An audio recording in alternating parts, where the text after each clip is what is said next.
अस्सलाम वालेकुम एवरीवन। आज हम डिस्कस करने जा रहे हैं trees data structure real life और कंप्यूटर साइंस में किन किन जगहों पर यूज़ होता है, यानी एप्लीकेशंस ऑफ ट्रीज़। तो ट्री सिर्फ एक कॉन्सेप्ट नहीं है, बल्कि ये हर जगह मौजूद है। ठीक है, फाइल सिस्टम में, डिसीजन मेकिंग एल्गोरिदम में और इवन प्रोग्रामिंग लैंग्वेज के अंदर भी। तो चलिए एक एक एप्लीकेशन को डिटेल में समझते हैं। सबसे पहले हमारे पास file systems. Pre order tree traversal is useful for creating backups of file systems by visiting the root first and then recursively backing up each directory. It ensures that directories are backed up before their contents.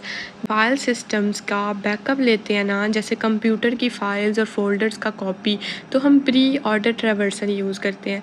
Pre order traversal का मतलब है पहले root यानी main folder को process करो, फिर उसके children यानी अंदर के फोल्डर को प्रोसेस करो। अब एग्जांपल से समझाऊँ तो देखो, अगर एक फ़ोल्डर के अंदर दूसरे फोल्डर हैं तो पहले पेरेंट फोल्डर का बैकअप बनेगा, फिर उसके अंदर के सब फोल्डर्स का। ठीक है, इसका फ़ायदा क्या है? इस तरह हमारी फाइल स्ट्रक्चर मेंटेन रहती है और कोई फाइल या फोल्डर मिसिंग नहीं होता। नेक्स्ट है जी हमारे पास file system detection. In file system post order traversal ensure that files and directories are deleted in the correct order by first deleting all sub directories and files before deleting the parent directory. जब किसी folder को delete करना होता है तो हम post order traversal use करते हैं। पहले हमने प्री का पढ़ा, ठीक है, अब हम क्या पढ़ें?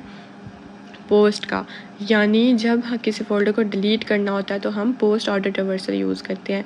पोस्ट ऑर्डर ट्रैवर्सल का मतलब है पहले चिल्ड्रन डिलीट करो सब फोल्डर्स और फाइल्स, उसके बाद पेरेंट फोल्डर डिलीट करो। ठीक है, तो अगर एक मेन फोल्डर के अंदर 5 फाइल्स और 2 फोल्डर्स हैं तो पहले उनको डिलीट किया जाता है। जब सब अंदर का डाटा ख़त्म हो जाता है तब जाके पेरेंट फोल्डर डिलीट होता है। ठीक है, तो ये ज़रूरी क्यों है? अगर आप पहले पेरेंट को डिलीट कर दोगे तो अंदर की फ़ाइल लॉस्ट हो जाएंगी या एरर आएगा, इसलिए पहले नीचे से ऊपर काम होता है। ठीक है, पहले अंदर वाला डाटा फिर बाहर वाला। Hierarchical data representation. Trees are used in represent data with a clear hierarchical relationship such as organizational charts and family trees. अब इसमें क्या होता है? ट्री स्ट्रक्चर ना हर जगह यूज़ होता है हायरार्की दिखाने के लिए। देखें, जैसे फैमिली ट्री है जिसमें दादा दादी से लेकर नीचे बच्चों तक स्ट्रक्चर बना होता है। ऑर्गेनाइजेशनल चार्ट है एक कंपनी का स्ट्रक्चर जहाँ CEO से लेकर एम्प्लॉय तक का रिलेशनशिप दिखाया जाता है। तो ट्री का स्ट्रक्चर नेचुरली इन रिलेशनशिप को दिखाता है, जहाँ एक रूट होता है और बाकी सब उसकी ब्रांचेस होती हैं।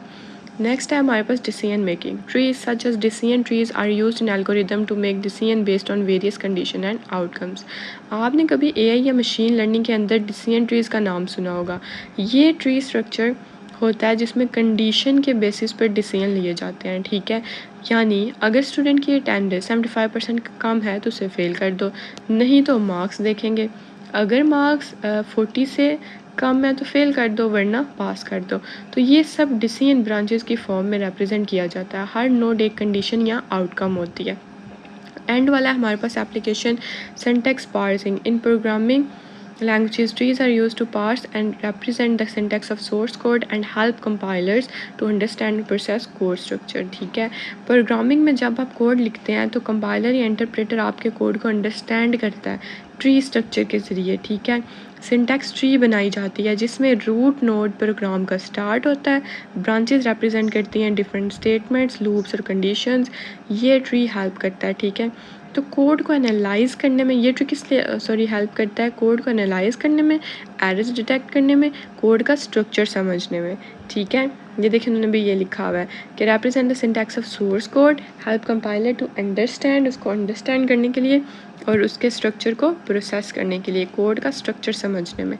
तो इस प्रोसेस को कहते हैं पार्सिंग। ठीक है, तो ये हमने आज पढ़ा है एप्लीकेशन ऑफ ट्री।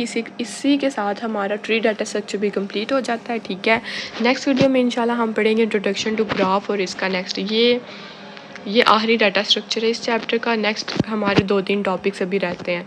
अच्छा जी, तो आई होप आप लोगों को समझ आ गई होगी। नेक्स्ट वीडियो तक अपना ख्याल रखें, सब्सक्राइब करना मत भूलिएगा। अल्लाह हाफिज़, थैंक यू।